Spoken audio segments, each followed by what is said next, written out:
So welcome to Kishore Shri computers.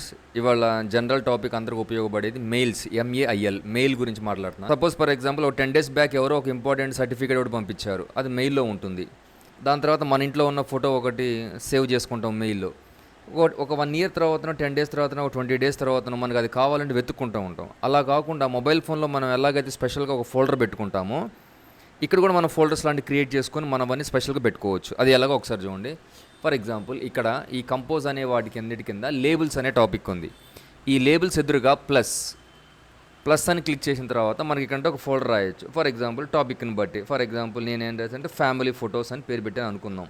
Family photos just వెంటనే create అనగానే మనకి ఇక్కడ ఫ్యామిలీ ఫొటోస్ సంబంధించిన ఫోల్డర్ ఒకటి క్రియేట్ అవుతుంది, ఫ్యామిలీ పిక్స్ అని. ఇప్పుడు సపోజ్ ఫర్ ఎగ్జాంపుల్ ఇదేదో ఫ్యామిలీ పిక్ అనుకుందాం. ఫర్ ఎగ్జాంపుల్ ఎస్బీఐ కలెక్ట్ అనేది ఫ్యామిలీ పిక్ అనుకుందాం.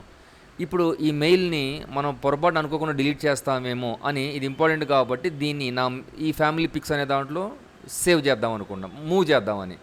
సో ఇప్పుడు ఇక్కడ మూవ్ అనే బటన్ ఉంది సార్, అక్కడ క్లిక్ చేసుకోగానే ఫ్యామిలీ పిక్స్ అని వస్తుంది. అది క్లిక్ చేయగానే ఆ మెయిల్ ఇందులోకి వెళ్ళిపోతుంది. రేపొద్దున ఎప్పుడన్నా కావాలన్నప్పుడు ఫ్యామిలీ పిక్స్ అని తీసుకుంటే మన డేటా మనకు కనపడుతుంది. This is one of the useful trick, ఉపయోగపడుతుందండి. థ్యాంక్